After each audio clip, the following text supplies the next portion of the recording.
everybody, I'm Joey Paul and I'm an indie author, and today I'm going to be answering questions from you guys. I've picked 10 questions that I want to answer, and I've got a bonus one if we have time. So here we go. Number 1. Happy New Year! Do you have any big plans for 2019? I do. I have lots of big plans. I recently started 2 new books, so I plan to finish those. I have 3 books coming out in 2019, so it's going to be a lot of editing and marketing and all of that jazz, so it's going to be a busy year. But I'm pretty sure that I'm going to get it all done, and that by this time next year I'll be settling into my normal routine of doing 2 books a year and writing along the way. Number 2. What's your average work day like? Do you have a set number of hours you work? I do and I don't. My average work day usually starts about midday, and then I'll write from midday to about 5ish, and like from there then I do like admin stuff in the morning, or I chat with a friend and I do bits and pieces on days off, depending on what the day's off for. Like at the moment most of my days off are for editing. I'll do the editing during my normal writing time, but otherwise it's a case of what works. Number 3. You said you record your videos in advance. Do you leave some to the last minute? Some, like this one maybe? Yeah, I do. Sometimes there are some that I can't record in advance because they're time sensitive. Like last month I had all the videos were recorded a few days before they went live because there were goals and reviews of the year and stuff like that, so I couldn't record those in advance. And this one I've left to last minute because I didn't have enough space in November to record all of my January videos. This one got put by the wayside. I wanted to leave time for people to ask questions and all of that stuff. So number 4. I love your Insta stories, but sometimes I wonder if we'll see more of your room and setup. Can you show us? I use a phone mount because otherwise I can't do as many Insta stories as I like.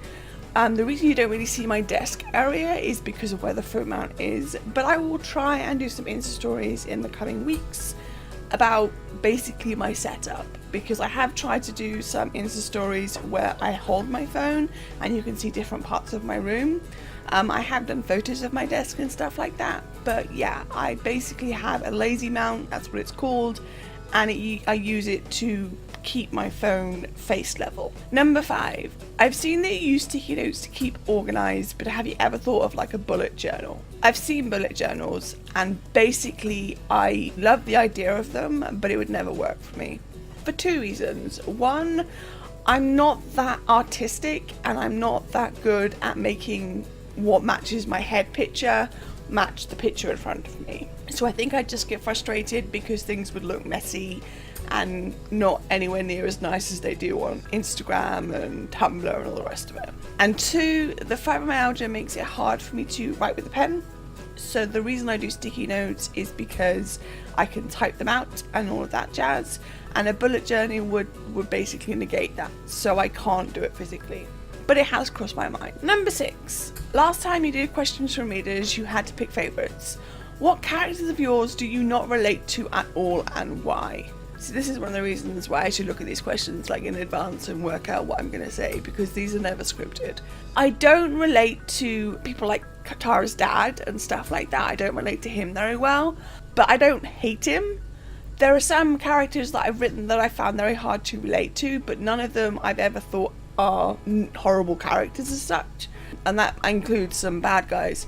I guess some of the people I've written I don't relate to because they're on a completely different level to me, and I don't get it.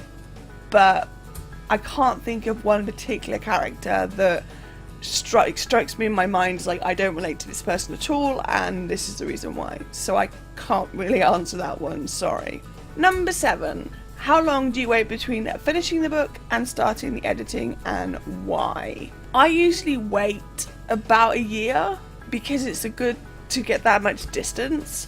So like a lot of my books, because I write quickly, a lot of my books are finished and then they enter the waiting stage, which is where Translucent and Fourth of Torment and all the Cramping Chronicles books have entered. This year I will start the first Cramping Chronicles book through that editing train. But they usually get to sit for about a year. I know some people will say like a month or something, and the reason I do is because I have such a huge backlog, so I can do that. I can let them sit for a year before I start to edit and beta and all the rest of it.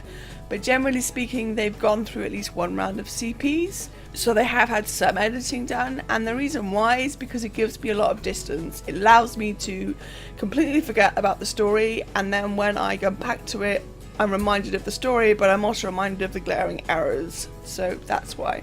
Number 8. Do you know what you'll write when you're done with the Cramming Chronicles series? No. I haven't thought that far in advance. I know a lot of authors or writers or both who have all these ideas lined up, and I am like that in some ways, that I have a lot of ideas, but generally speaking, I don't really let those ideas blossom until I've got to a stage where I need to. So at the moment, writing the final book in the Cramming Chronicles series, I haven't thought beyond that. I have some ideas and I have some thoughts. I'd like to do another standalone because I haven't done a standalone in a long time. But I'd also like to maybe start another series, but again, I don't know. I haven't thought that far in advance. Number 9. Do you ever worry you'll run out of ideas, or that the idea is fine until you start to edit and then realise it doesn't work? First half, yes I do, but generally speaking, by the time I get to the stage of having to plan a new book, I already have a new idea, so it's okay. And as far as the idea being fine until you start to edit, I've never had that happen because I self-edit, and because generally speaking, if I realise the idea is fine, isn't fine, I've stopped writing it. But most things can be fixed in editing, so I haven't actually had this exact thing happen, but I understand the sentiment behind it. And I basically feel like if you're sitting there thinking this doesn't work, ask yourself why, and wonder if it needs just to be really, really fixed with a rewrite, or whether it's something that you need to abandon. I've never actually got to that point, so because I've always been able to fix it with a rewrite, so I don't really know what the next step is, but yeah. And number 10, how do you balance writing when you're sick? Do you ever have times when you don't get the usual 20-24 chapters done every month? Yes and no. There are times when my goal is to do 24 chapters, and there are times when I'll drop it down to 20 if things aren't working very well for me. In November, I had all these plans to do Nano, and in doing Nano, it meant that I could reach 24 chapters to get over 50,000 words, but then my health kicked in and I realised I wasn't going to be able to do it. So I cut down to 20 chapters, and then at one point I thought, do I need to cut down even more? I do have times when I don't get the usual 20 chapters done, and it's hard, but it's one of those things. Health has to come first. It was really hard not taking part in Nano last year because so many people were interested in it and my writing circle had expanded to more people, but at the same time I didn't have a choice. I had to balance my health, and that meant not doing as much. So yeah. And we have time for a bonus question. So bonus number 11. You said you watched Doctor Who, so which Doctor is your favourite? I'm gonna get yelled at for this. I'm kind of in classic era, it's 3 because I just love John Pertwee.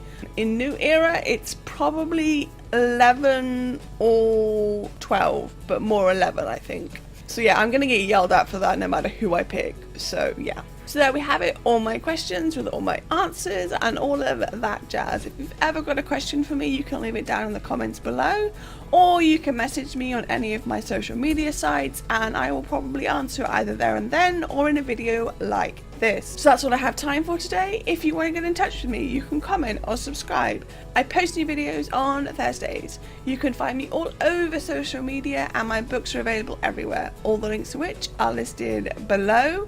Thanks for watching, and remember to keep writing. Bye!